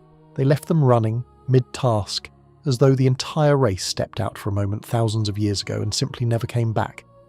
And the game lets you wander through that unbearable silence and offers not one word of explanation for it. The story, for those who dig, is this. Deep beneath a mountain in the neighbouring land of Morrowind, Dwemer miners found something they were never meant to touch, the heart of Lorcan, the literal heart of a dead god, a wellspring of divine power buried in the roots of the world. Their greatest mind, the chief tonal architect Kagrenak, studied it and conceived a plan of staggering ambition, to use the heart to make his entire people into gods, to lift the Dwemer beyond mortality forever. He forged 3 profane tools to channel its power, a gauntlet, a hammer, a dagger, and built a colossal brass golem to house the divine energy. And then, during a great battle at Red Mountain, Kagrenak struck the heart with his tools to work his impossible magic, and in that instant every Dwemer in existence vanished. All of them, at once, across the entire world. An entire race, erased from Nirn in the space of a single heartbeat, leaving behind only their still-running machines and the terrible question of what, exactly, Kagrenak had done. Here is the obscure detail that makes the mystery airtight, the fact that slams the door on every easy answer. There was one survivor, a single Dwemer named Yagrum Bagan, who happened to be in some distant outer realm at the precise moment his entire species blinked out of reality, and who therefore lived on, the last of his kind, a lonely relic you can actually meet in the older games. And here is the crucial part, even he doesn't know what happened. The last living Dwemer in the entire world, a member of the very race that vanished, cannot tell you where his people went or why. He has theories like everyone else. He can read the same books scholars pore over, but the truth of his own people's disappearance is as much a mystery to him as it is to you. When even the last survivor of a genocide that wasn't cannot explain it, you understand that the game isn't withholding an answer it has. The game is telling you through Yagrum that there may not be an answer at all, and so the theories bloom, and this is where the Elder Scrolls community goes properly, gloriously feral, because the disappearance of the Dwemer is the deepest rabbit hole the entire series offers. Some hold to the simplest reading, that Kagrenak's ritual backfired, that he tapped a power he didn't fully understand and accidentally erased his own people in a catastrophe of divine overreach, the gods themselves striking down mortals who reached too high. Others believe the Dwemer were absorbed into their own brass god, their consciousnesses folded into the metal skin of the great golem, becoming part of the machine rather than being destroyed by it. Still others argue they were shunted sideways out of reality entirely, tonal architects who accidentally sang themselves into some other realm beyond the reach of the world. And then there is the theory that has launched 1,000 forum wars, the one that reaches so deep into the metaphysics of the Elder Scrolls that it barely fits inside the game at all. Chim, and the zero sum. Fans have argued for decades over whether the Dwemer achieved Chim, a state of impossible enlightenment in which a being realizes that the entire universe is a dream, that reality itself is unreal, and yet manages to keep their sense of self anyway, achieving a kind of godhood by knowing the secret and not dissolving into it. The darker cousin of that idea is the zero sum, that the Dwemer realized they were nothing but figments in a dream, and rather than transcending, chose to subtract themselves from the equation entirely, retroactively deleting their own existence. But you'll notice the problem, and the community certainly has. If the Dwemer truly zero-summed, if they erased themselves from reality so completely they never existed at all, then there would be no ruins, no machines, no Yagrum Bagan, no memory of them whatsoever. And yet the ruins are everywhere, the machines still turn, the survivor still breathes. So the argument folds back on itself endlessly, and the game, which planted the whole beautiful contradiction, simply hums along beneath your feet and says nothing. That's the genius and the cruelty of it. Skyrim hands you the single largest mystery in its entire fictional universe, not as a quest, not as a revelation, not as a book that finally explains everything, but as scenery. As dungeons you loot on your way to somewhere else. You will spend hours in Dwemer ruins, fighting through the still functioning defences of a civilization that vanished before your character's ancestors were born, and the game will never once pause to acknowledge the impossible thing you're standing inside. A working city with no builders, a machine with no maker, a whole people's final moment frozen in grinding bronze. It trusts you to feel the wrongness of it on your own, to notice the silence, to wonder where they went, and then it leaves you wondering forever, right alongside the scholars and the survivor and the developers themselves, who have kept the answer locked away for over 2 decades precisely because the mystery is worth more than any solution could ever be. So the next time you descend into one of those glowing bronze depths, listening to the ancient gears turn in the dark, remember that you're not just clearing a dungeon, you're walking through the largest tomb in Tamriel, a tomb with no bodies, built by a people who didn't die so much as stop in a single instant, for reasons no one living can name. The lamps still burn for them, the machines still wait for them, and the game will let you loot the whole silent city and walk back out into the snow without ever telling you, or your groom, or anyone, where the Dwemer actually went.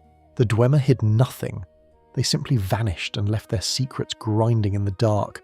But there's a place in Skyrim where living people hide a secret in plain sight, right in the heart of a friendly city, and the game lets you walk among them for hours before it quietly lets slip what they really are. In Whiterun, in a great overturned longship of a mead hall called Jorvaska, live the Companions, Skyrim's proud warrior guild, an ancient brotherhood of sellswords descended from the very first Nords to set foot on the continent. They're the good guys, the honourable ones, and several of them turn into monsters when the moon is right, and the game never puts that on the recruitment poster. The core fact, once you're deep enough in, is that the inner circle of the Companions are werewolves.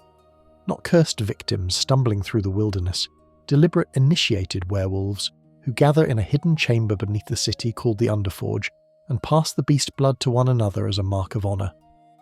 And here's the part that unsettles a lot of players. When they invite you into that circle, you don't get a choice.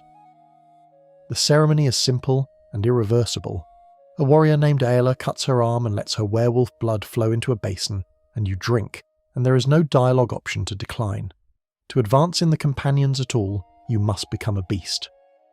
The game presents this warrior guild as one of the first and most welcoming factions you'll encounter, a wholesome band of honourable fighters, and then it walks you down into a dark room and turns you into a werewolf whether you wanted it or not, and only afterward begins to hint at what that actually costs. Because the cost is the thing the game buries, and it comes out only if you keep listening. The old harbinger of the Companions, a weary and decent man named Kodlak Whitemane, eventually sits you down and tells you the true story. The confession the guild's cheerful surface never mentions.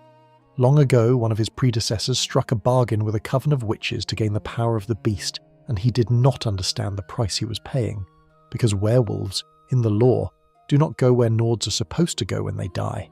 A true Nord dreams of Sovngarde, the great mead hall of the honoured dead.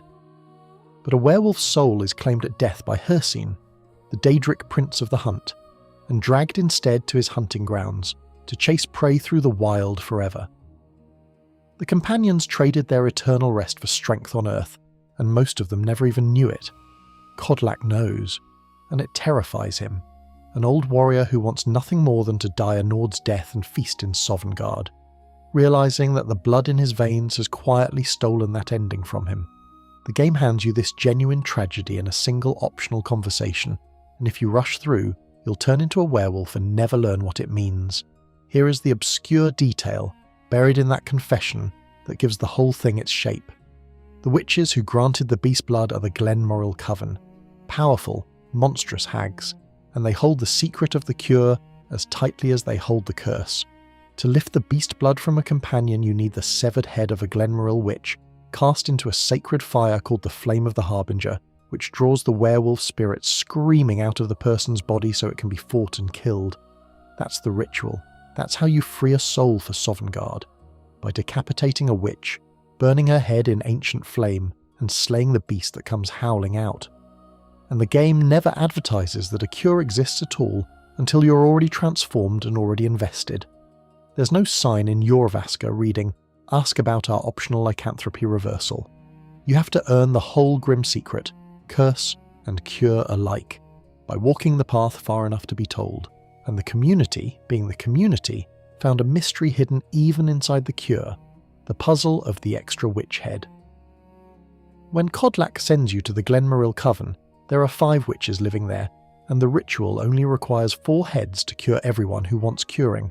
Kodlak, the twin warriors Farkas and Vilkas, and you. 4 heads, 5 witches. Players have argued for years over that leftover 5th, spinning theories about whether it's a deliberate hint, a spare in case you change your mind, or simply the developers being generous. And there's a lovely in-game reason too, because the fierce huntress Aedra doesn't want to be cured at all, meaning her potential head goes unused. It's a tiny numeric oddity, the kind of thing you'd never notice unless you were counting, and the fanbase has counted, obsessively for over a decade. The deeper debate, the one that never resolves, is whether the beast blood is a curse at all. Kodlak calls it one, and dreams of Sovngarde, but others in the Companions see it completely differently. Aedra the Huntress embraces the wolf entirely, and to her, Hircine's hunting grounds aren't a damnation. They're a paradise, an eternity of the purest joy she can imagine, running down prey beneath a wild moon forever at the side of her god. She has no interest in your cure. She thinks Kodlak is throwing away a gift out of old-fashioned superstition, and the game refuses to tell you which of them is right. Is the hunting grounds a hell you've been tricked into, or a heaven you'd be a fool to leave? Is the beast blood a theft or a blessing? 2 honourable warriors standing in the same guild, looking at the same afterlife, and seeing a curse and a paradise. And the game lets you make your own choice at the end, keep the blood or burn it away, and never once tells you whether you chose wisely.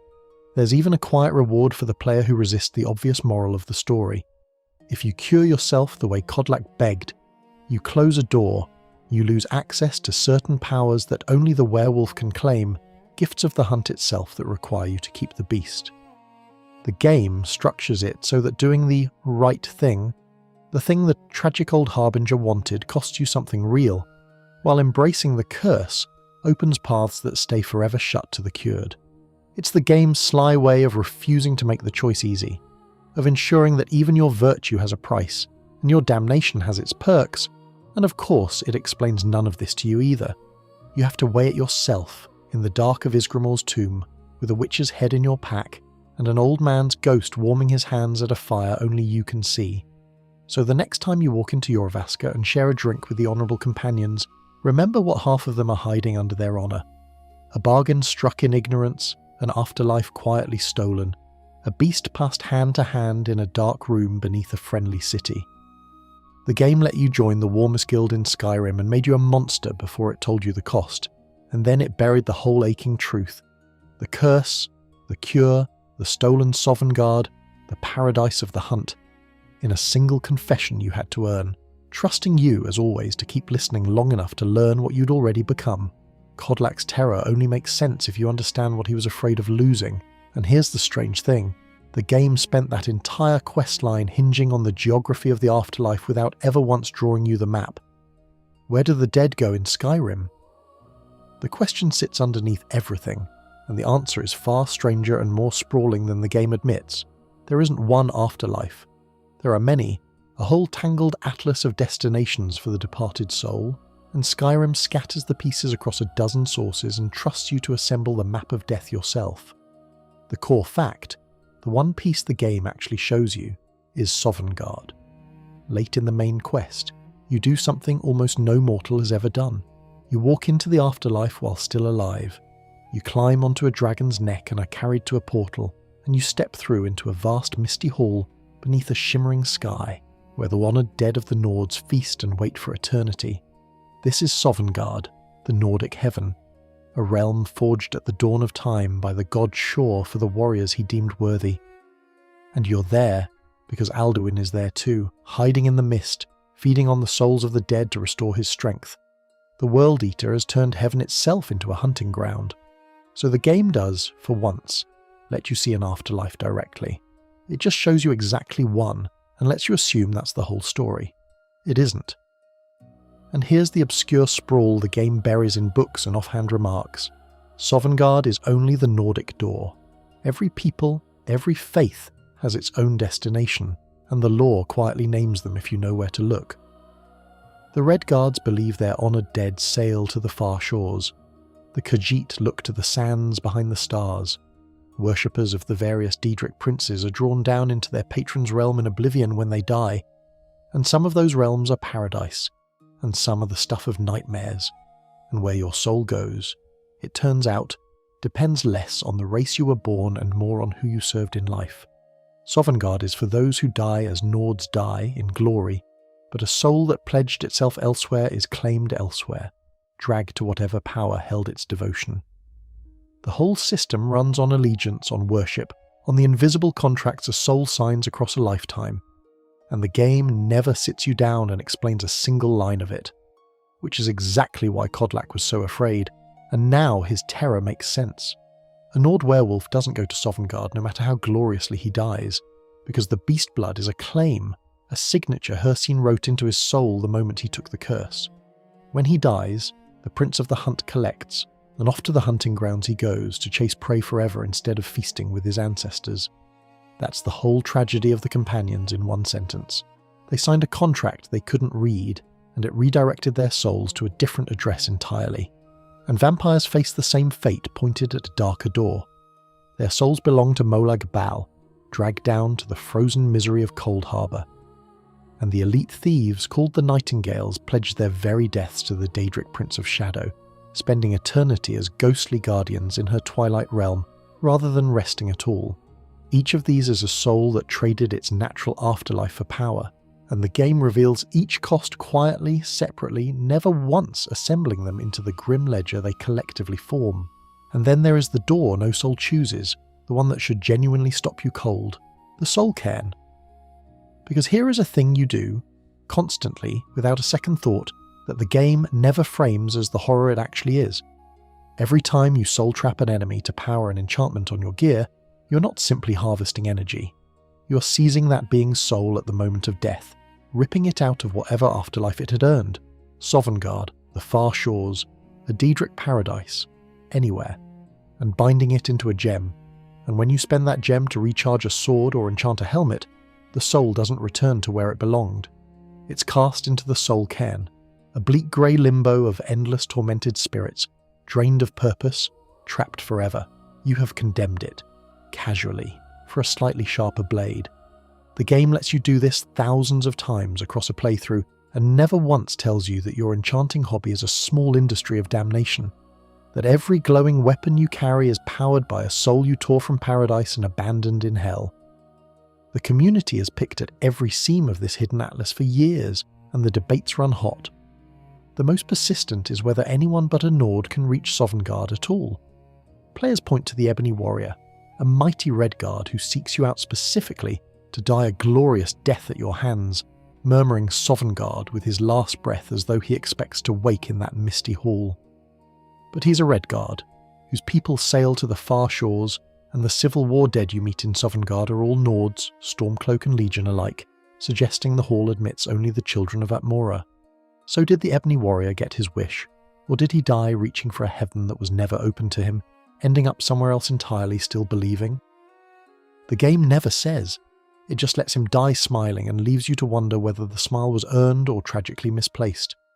The deepest debate of all circles the Dragonborn's own soul, and here the game creates a genuine metaphysical traffic jam it never resolves. By the end of a full playthrough, you may have taken the beast blood and the vampire's curse, pledged yourself to the Nightingales, served half a dozen Daedric princes, and slaughtered your way to glory worthy of Sovngarde all at once. So where does your soul go when you finally die? Everyone has a claim. Hircine, Molag Bal, Nocturnal, a fistful of other princes, and Shaw's own honoured hall, all holding contracts on the same overtaxed soul. The lore hints that a soul this contested might simply get to choose, or might be fought over, or might be so thoroughly claimed by everyone that no single power can take it. the game raises the beautiful absurdity of it. A hero so entangled in cosmic bargains that death itself becomes a jurisdictional dispute, and then, characteristically, declines to rule. It gives you every claim and no verdict, and lets the fans argue the case forever. So the next time you slot a filled soul gem into a weapon, or stand in Sovngarde's mist, or listen to old Kodlak dream of a hall he's afraid he'll never see, remember that the map of the dead in Skyrim is vast and branching and mostly hidden. A dozen heavens and hells sorted by faith and bargain and blood, a limbo you fuel with every enchantment, and a soul of your own so promised away that the gods themselves would need a court to settle it. The game showed you exactly one hall and let you assume it was the hole of death. It was barely the doorstep. And where you'll actually end up, it never ever said. All those Daedric princes with their claims on your soul, all those realms of oblivion waiting to collect. It raises a question the game leans on for its entire runtime, and never once answers plainly.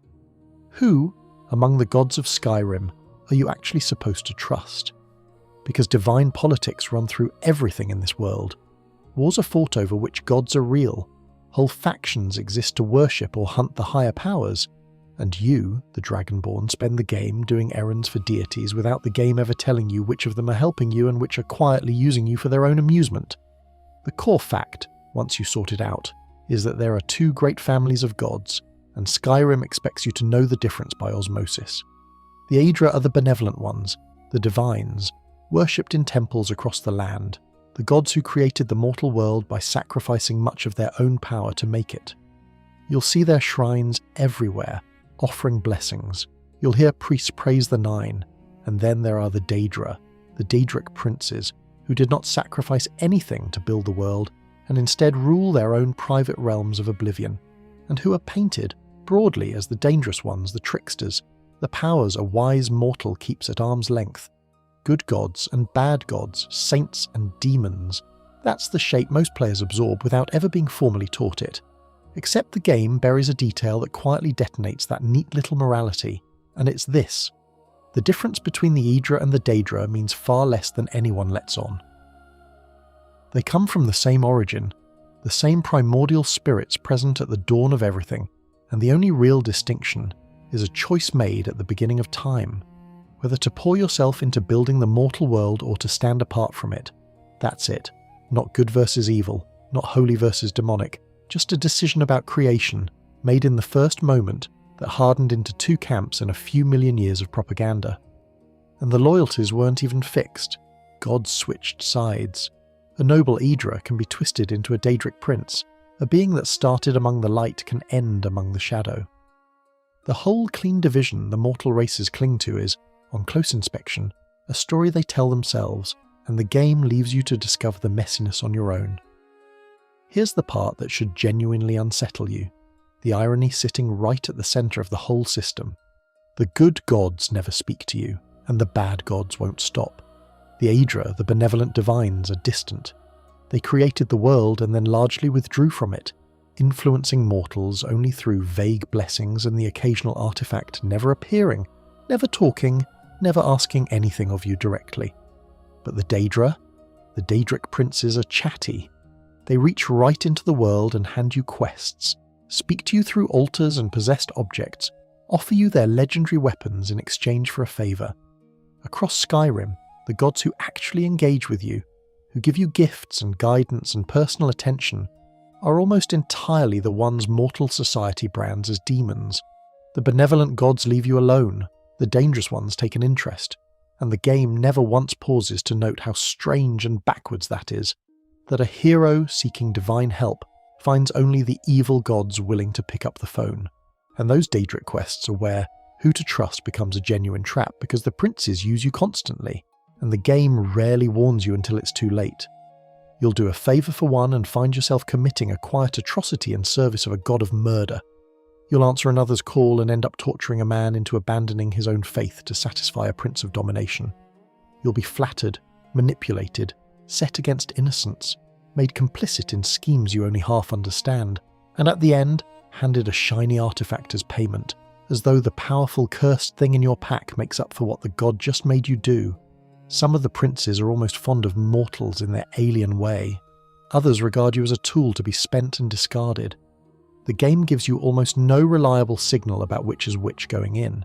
You take the quest, you do the deed, and only afterward, holding your reward, do you realise what you were actually part of. The most explosive thread in all of this, the one that literally started a war, is the ninth god, Talos. Because Talos wasn't born a god, he was a man, the conqueror Tiber Septim, who through some combination of deeds and mysteries and possibly the merging of several souls, ascended to godhood after his death and took his place among the divines, turning the 8 into 9. Mortals across Tamriel worship him, but the high elves of the Thalmor insist he was never a god at all, just a man with delusions, and they use their victory in a great war to outlaw his worship entirely. That ban is the wound at the heart of Skyrim's civil war. The Nords who cling to Talos see the prohibition as a spiritual atrocity, and Ulfric's rebellion draws its deepest fire from it. So one of the central questions of the entire game is Talos truly a god? Has no in-game answer, and the disagreement over it is spilling blood across the province while you're busy running errands for demons who won't stop calling. The community naturally has turned all of this into some of the richest debate the series offers. Fans argue endlessly over whether the Daedra are truly evil or merely honest, whether a prince who openly uses you is more trustworthy than an Aedra who ignores you completely, whether good and bad mean anything at all when applied to beings this vast and alien. They point to the Vigil of Stendar, an order of zealots who hunt Daedra worshippers without mercy, treating anyone who ever dealt with a prince as already damned. And then note that the Vigil gets slaughtered, that their absolute certainty about which gods are evil buys them nothing but early graves. And the Talos question spawns its own eternal war of forum threads. Was Tiber Septim a god, a fraud, or something stranger? A man who mantled the position of a god and became real through sheer belief? The game refuses to settle any of it. It presents a universe where the moral labels on the gods are demonstrably unreliable, where the helpful powers are called demons and the absent powers are called holy, and where the single most important theological question is urgent enough to kill for and impossible to answer. So the next time you kneel at a Daedric altar and a vast inhuman voice offers you power in exchange for a small favour, remember that Skyrim never told you who to trust, because Skyrim doesn't think the question has a clean answer. The good gods won't speak to you, the bad gods won't leave you alone. The line between them was drawn once at the beginning of everything, over a choice that had nothing to do with kindness, and the ninth god at the centre of the whole bloody argument may be real, or maybe a dead conqueror's dream that enough people believed into being, and the game hands you the altar, the voice, the tempting gift, and the entire unstable theology behind it, and trusts you as always to decide for yourself whose favour is worth your soul. We keep brushing up against Alduin, the World Eater circling the edges of every mystery, the black dragon whose return set the whole story in motion, and it's time to look directly at the thing the game hints at constantly and states almost never, that you are not fighting a monster. You are interrupting a schedule. Alduin's rampage across Skyrim isn't a villain's ambition run wild. It's a cosmic function, a duty older than the world, and the prophecy that summoned you is not a story with an ending but a wheel that turns, and the game trusts you to feel the vertigo of that on your own. The core fact, carved into the wall of that ancient temple you opened with your blood, is the prophecy of the Dragonborn. Alduin's wall depicts it in stone, a long chain of world-shaping events, times of strife and misrule, culminating in the return of the World Eater and the rise of a last Dragonborn to stand against him. The ancient Nords defeated Alduin once, long ago, casting him forward through time rather than truly killing him, and the prophecy foretold that he would come back, that the wheel would turn, and that when it did, a Dragonborn would be there to meet him. You are that Dragonborn. The whole game is the fulfillment of a prophecy that was written before your character drew breath, a role you were slotted into by forces that saw your coming from thousands of years away. The game shows you the wall, lets you read your own destiny in it, and moves on. But here's the detail the game buries in books and cryptic dragon speech, the fact that reframes everything. Alduin was never supposed to be stopped. His true name means World Eater, and that is not a threat. It's a job.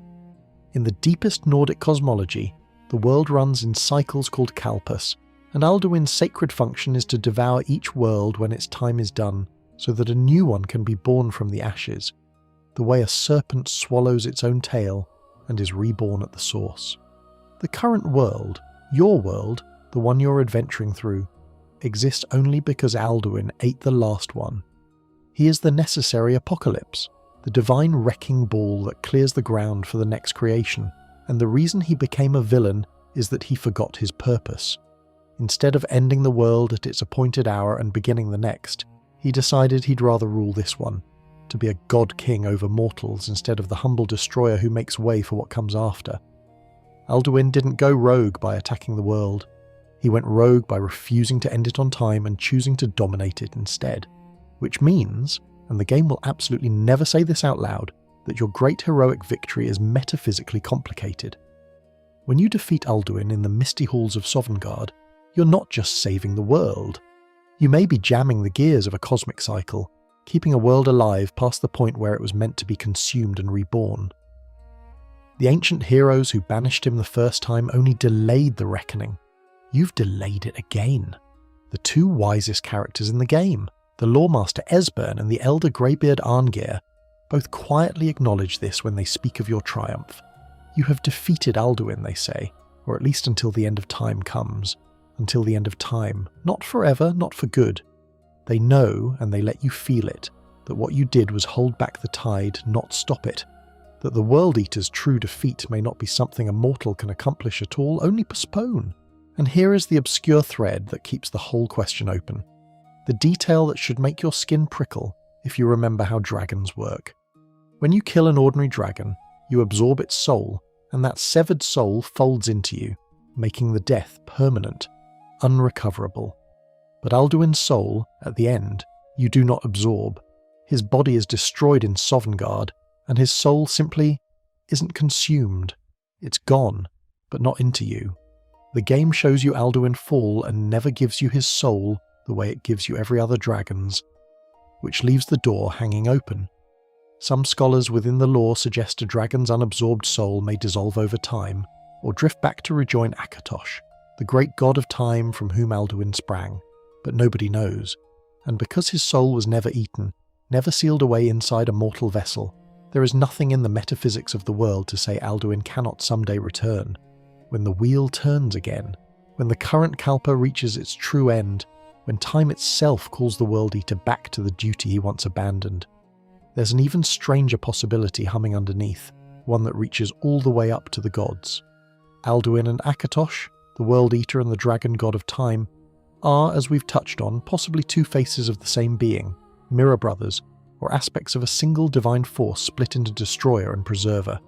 And some of the deepest lore speculation suggests that Alduin's defeat may not have been an accident of mortal heroism at all, but something Akatosh himself quietly arranged, the god of time scheming against his own darker reflection to protect this particular world, perhaps his favourite, from being eaten on schedule. In that reading, you weren't the author of Alduin's fall. You were the instrument of it, a mortal blade moved into position by the god of time across thousands of years of prophecy, so that when the World Eater woke, someone would be standing exactly where the wheel needed them to be. The prophecy didn't predict you. It placed you. The community has spent well over a decade turning all of this over, and the debates cut to the bone of what the game even is.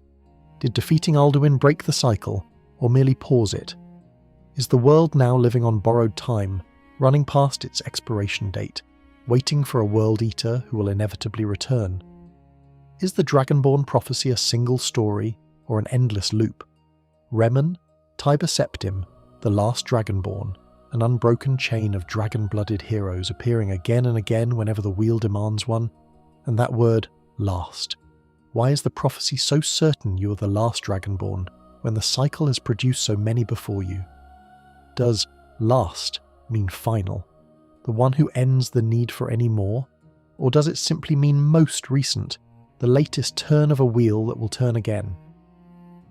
The Elder Scrolls that hold the prophecy speak, as they always do, in riddles, and the game preserves every one of them, refusing to collapse the ambiguity into a comfortable answer. So the next time you stand in Sovngarde and watch Alduin fall from the sky, don't let the triumph settle too easily. You didn't slay a monster. You interrupted a god performing a duty he'd twisted into tyranny, held a doomed world open a little longer, and left a soul uneaten and a wheel still turning. The prophecy that made you may make another.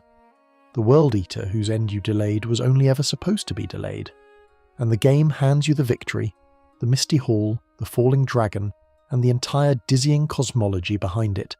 The Kalpus, the mirror gods, the uneaten soul, the wheel, and never once tells you whether you saved the world or simply put off for one more age the moment it was always meant to end. And the riddles those scrolls speak, that's the last thing Skyrim leaves unexplained, and perhaps the most fitting, because the Elder Scrolls are the one mystery so deep that the game named itself after them and then declined, across 5 games and 30 years, to ever fully say what they are. You hold one, you use one at the very roof of the world to peer backward through time and steal the shout that fells Alduin.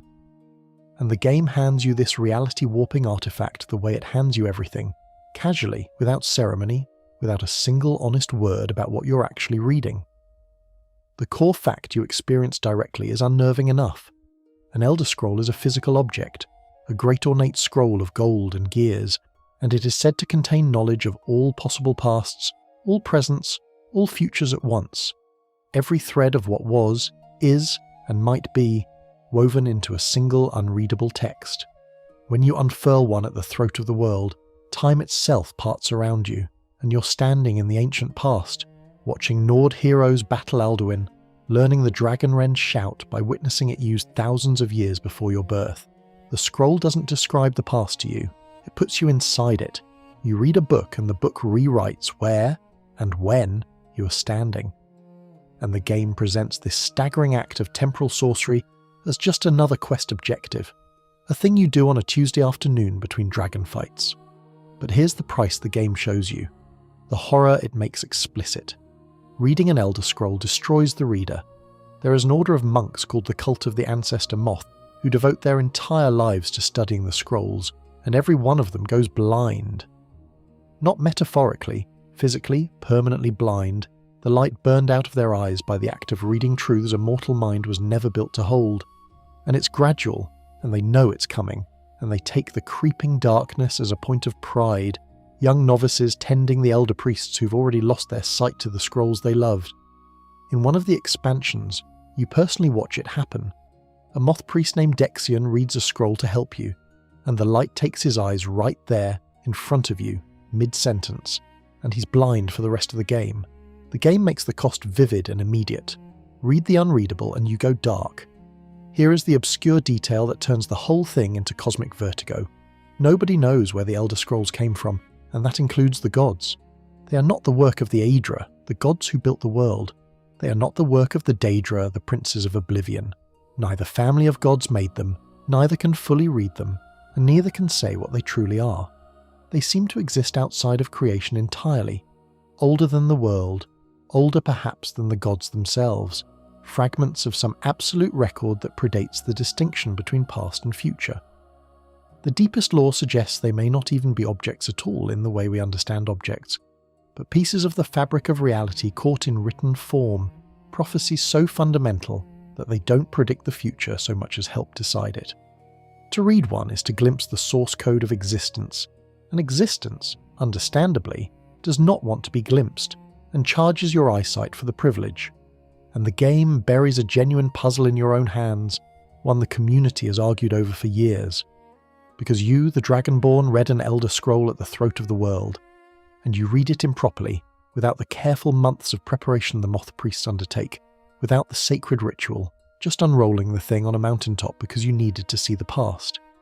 By every rule the game establishes, that should have blinded you within days. An untrained mortal reading a scroll raw is supposed to lose their sight almost immediately, and yet the Dragonborn reads not one but multiple scrolls across a full playthrough and walks away seeing perfectly fine. Why? The game never says. Fans have spun the obvious theory, that the dragon soul, the blood of Akatosh, the god of time himself, grants the Dragonborn some immunity to the temporal madness the scrolls inflict, that a being already woven into time can gaze at time's record without being unmade by it. But the game never confirms it. It just lets you read the impossible and keep your eyes and trusts you, not to notice the rule you quietly broke. The community's deeper debate reaches all the way to the meta, to the strange loop of a game named after the very artifacts inside it. What are the Elder Scrolls really? Some argue they're prophecy that shapes rather than foresees. That when a scroll shows a future, it's not glimpsing what will be but writing what must be, so that reading one is a small act of authorship over reality. Others hold that the scrolls are the fragmentary text of the universe itself, and that the entire world you're playing in is, in some sense, a story written on a scroll you cannot see. There's a beautiful, dizzying suggestion in the deepest lore that the scrolls are the closest thing the fiction has to the truth behind the fiction, that they're where the game's cosmology touches the edge of the screen, where the characters brush up against the awareness that they exist inside a written thing. The game leans right up to that fourth wall, names itself after the mystery, hands you the artifact, and then, as always, says nothing. It lets you hold the source of everything and never tells you it's the source of everything. And that, in the end, is the truest thing about Skyrim's silences. The game handed you a silent hero and never explained his quiet. It handed you a voice that could level mountains and never taught you how you learned it. It handed you invincible children, a broken economy, a folded map of the dead, a vanished civilization, a wheel of apocalypse, and gods you couldn't trust. And it explained none of it, because it never needed to. It trusted you. It trusted that you would notice the seams, wonder at the gaps, follow the threads into books and ruins and forum threads, and the long patient conversations of a community that has spent 15 years and counting assembling the answers the game withheld. The Elder Scrolls, the artifacts and the game alike were never meant to be fully read. They were meant to be pored over, argued about, gazed into until they gazed back. And the fact that you're still wondering all these years later is the whole point. The silence was the gift. So rest now, Loremaster. You've carried a lot tonight. 15 mysteries the game set down at your feet and walked away from. 15 quiet places where Skyrim trusted you to find your own way in the dark. Let them settle. Let the questions loosen their grip. There's no dragon circling tonight, no war at the gate, no scroll you need to read. The frozen roads can wait. The word walls have kept their secrets for 4,000 years, and they'll keep them a while longer without you. Picture it one last time, softly now. The aurora drifting green and slow above the throat of the world, the snow falling without a sound, the great ruined barrows sleeping under their blankets of white with all their patient Draugr, dreaming whatever Draugr dream. Somewhere far below, a merchant is counting his last few coins by candlelight. Somewhere a child who cannot die is fast asleep, safe as anything in the world. Somewhere a repentant old dragon sits atop his mountain, watching the stars wheel by, content at last to simply let the ages pass. The machines still turn in the deep, gentle as a heartbeat. The dead feast quietly in their misty hall, and the scrolls, unread, hold every ending and every beginning folded safely away where no one has to look. You don't have to understand any of it tonight. That's the secret the game knew all along, that some things are lovelier for staying just out of reach, that a mystery you carry into sleep is a kind of comfort, a light left dim in the next room. So close your eyes, let the fan hum on, and let Skyrim keep its silences a little longer. They were always yours to wonder about, never yours to solve. And wonder, warm and unhurried, is the softest place there is to rest. Sleep well, Dragonborn. The world will still be turning when you wake, exactly as it should be, exactly as it always was.